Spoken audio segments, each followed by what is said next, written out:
क्या भारत एक economic super power बन सकता है? पिछले 20 सालों से सुनते आए हैं कि भारत एक महाशक्ति बनेगा, लेकिन क्या ये खोखले वादे हैं, वोट्स पाने का तरीका है, या एक इनएविटेबल सच? चलिए आज कुछ अचीवमेंट्स और कुछ चैलेंजेस को पॉइंट बाय पॉइंट देखते हैं और समझते हैं कि एज अ कंट्री आने वाले टाइम में भारत कहाँ होने वाला है। 17वीं सेंचुरी में भारत और चाइना दोनों देश मिलाकर दुनिया का 50.5% जीडीपी कंट्रीब्यूट करते थे। इसमें से एग्जैक्टली आधा कंट्रीब्यूशन भारत का था। आसान भाषा में दुनिया में होने वाले हर 4 में से 1 ट्रांजैक्शन से भारत को इकोनॉमिक फायदा होता था। 1947 में ब्रिटिश यहाँ से जाने तक भारत का जीडीपी दुनिया के 3% तक गिर चुका था। ये कोई कोइंसिडेंस नहीं, एक सिस्टमैटिक लूट का नतीजा है। इस पर हमने एक पूरा वीडियो बनाया है जो आप यहाँ देख सकते हैं। छोड़ो कल की बातें, आज की बात करते हैं। आजादी के बाद भारत ने ऐसा क्या उखाड़ा है? पॉपुलेशन। लेकिन पॉपुलेशन तो एक प्रॉब्लम है, राइट? पॉपुलेशन एक दो धारी तलवार है। जापान का एग्जांपल लेते हैं। 1990s तक जापान ने एक्स्ट्रॉर्डिनरी ग्रोथ देखी, लेकिन आज जापान की इकोनॉमी स्टैग्नेंट है, इतना कि बैंक में पैसे रखने पर नेगेटिव इंटरेस्ट मिलता है। बैंक आपको चार्ज करती है आपका पैसा रखने के लिए। One of the main reason is population. Japan का पॉपुलेशन ओल्ड है। जैसे ही उनका वर्किंग क्लास रिटायर हो जाता है, उसे रिप्लेस करने के लिए यंग लोग कम है। भारत में किसी भी चीज की कमी हो सकती है, लेकिन लोगों की बिल्कुल नहीं। 2027 तक भारत पॉपुलेशन के मामले में चाइना को भी पीछे छोड़ने वाला है, और ये पॉपुलेशन यंग है। 50% पॉपुलेशन 25 से नीचे है। इन्हीं में से कोई अपना स्टार्टअप शुरू कर सकता है, हजारों लोगों को एम्प्लॉय कर सकता है, फॉरेन इन्वेस्टमेंट लेकर एक यूनिकॉर्न बन सकता है। We truly live in exciting times.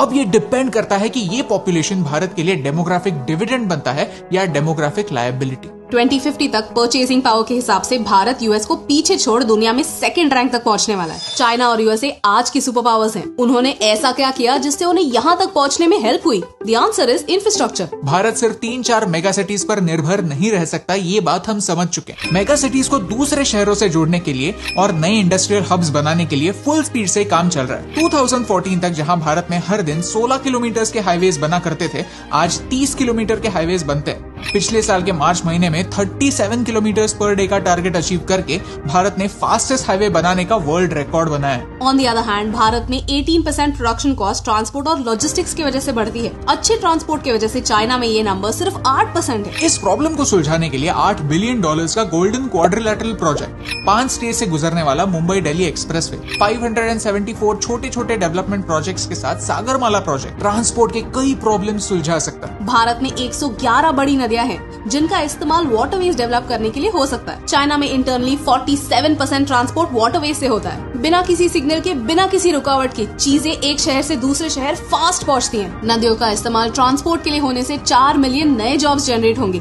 जिनकी भारत के यूथ को सख्त जरूरत है। इंफ्रास्ट्रक्चर, ट्रांसपोर्ट, ट्रेड भारत को 2035 तक एक इकोनॉमिक सुपर पावर बना सकता है। भारत का सबसे बड़ा चैलेंज है पॉवर्टी। जब तक लोगों के लिए अपॉर्चुनिटीज नहीं क्रिएट होंगी, भारत के लिए अपॉर्चुनिटीज नहीं क्रिएट होंगी। लेकिन होप है, because India has one of the cheapest internet plans in the world. 2020 में हमने सीखा है कि रिमोट वर्क पॉसिबल है। वेब 3.0 के जरिए भारत का कोई भी टैलेंटेड इंसान अपनी कैपेबिलिटीज के हिसाब से दुनिया की बिगेस्ट कंपनीज के लिए काम कर सकता है। इंटरनेट को अपना ऑफिस और वर्ल्ड को अपना प्लेग्राउंड बना सकता है। रुपीज में खर्च करके डॉलर्स में कमा सकता है। ये सब कुछ हमें ग्रो करने के लिए काफी अच्छा प्लेटफॉर्म सेट कर रहा है। भारत हर साल 4 लाख करोड़ डिफेंस पर स्पेंड करता है। भारत की मिलिट्री हाई अल्टीट्यूड कॉम्बैट में सबसे एक्सपीरियंस मिलिट्री है। फायर पावर के हिसाब से 4th और मैन पावर के हिसाब से 2nd लार्जेस्ट मिलिट्री।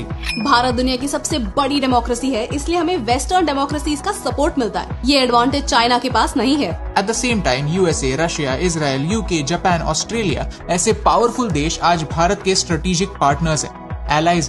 भारत को फार्मेसी ऑफ द वर्ल्ड कहा जाता है। इसरो दूसरे देशों के लिए भी सैटेलाइट्स लॉन्च करता है, क्योंकि इकोनॉमिकली वो इतना एफिशिएंट है। ये सिर्फ चंद पॉइंट्स है जिनके दम पर हम भारत का ब्राइट फ्यूचर देख सकते हैं। लेकिन ये ग्रोथ गारंटीड नहीं। पेट्रियटिज्म के नाम पर ये कहना कि भारत 100% एक इकोनॉमिक सुपर पावर बनेगा ही, ये सही नहीं होगा। चैलेंजेस को समझना इंपॉर्टेंट है। ऑफिस टीवी सीरियल देखी होगी तो आपको सरकारी ऑफिस का कल्चर पता हो। एक आम इंसान आज भी कोर्ट कचहरी से भागता है, उनसे डरता है। रीजन है करप्शन। करप्शन इंटरनेशनल ऑर्गेनाइजेशंस को इन्वेस्टमेंट करने से डिस्करेज करता है। जहां सिंगापुर में एक होटल शुरू करने के लिए सिर्फ 4 लाइसेंसेस काफी होते हैं, भारत में 60 से 70 लाइसेंसेस लग सकते हैं। बिजनेस करना आसान नहीं है। जिस पॉपुलेशन को हमने एक पॉजिटिव साइन माना था, वही पॉपुलेशन हमारे देश को पीछे भी खींच सकता है। अगर हमारे लोग उनके खुद के पैर पर खड़ा होना ना सीखे तो। खेती से लेकर ऑफिस तक भारत प्रोडक्टिविटी के मामले में मार खाता है। ज्यादा घंटे काम करना इज इक्वल टू ज्यादा काम करना, यही इक्वेशन बन चुका है। पढ़ाई करते समय भी हम बच्चों को यही सवाल पूछते हैं कि कितने घंटे पढ़ाई की, ये नहीं पूछते कि कितने अच्छे से पढ़ाई की। हफ्ते में 6 दिन रगड़ रगड़ के काम करने के बाद भी भारत के एम्प्लॉइज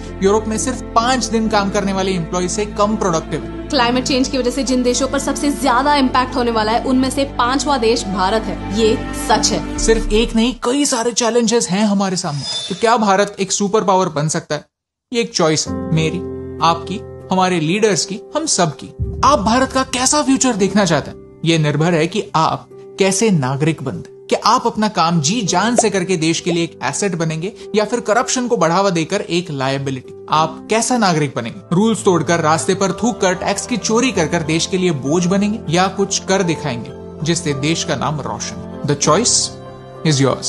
अगर आपको इस वीडियो का मैसेज समझा तो उसे अपने दोस्तों के साथ शेयर कीजिए। उनसे भी ये सवाल कीजिए कि क्या आप भारत को सुपर पावर बनाना चाहते हैं? अगर हाँ, तो सोल्यूशन क्या हो सकता है? आपको क्या लगता है? कमेंट्स में हमें जरूर बताइए। क्योंकि अगर देश का आने वाला कल देखना है तो एक सिंपल टेक्निक है, लोगों की कॉन्वर्सेशन सुनो। लोग किस चीज के बारे में बात कर रहे हैं? क्या आइडियाज डिस्कस कर रहे हैं? स्टार्टअप्स, फाइनेंस, साइंस, फ्यूचर के बारे में बात कर रहे हैं या वही पुरानी घिसी पिटी डिबेट्स कर रहे हैं? बिकॉज वी आर श्योर कि भारत एक ना एक दिन सुपर पावर जरूर बनेगा। सवाल बस इतना है, क्या उसमें आपका कोई कंट्रीब्यूशन होगा?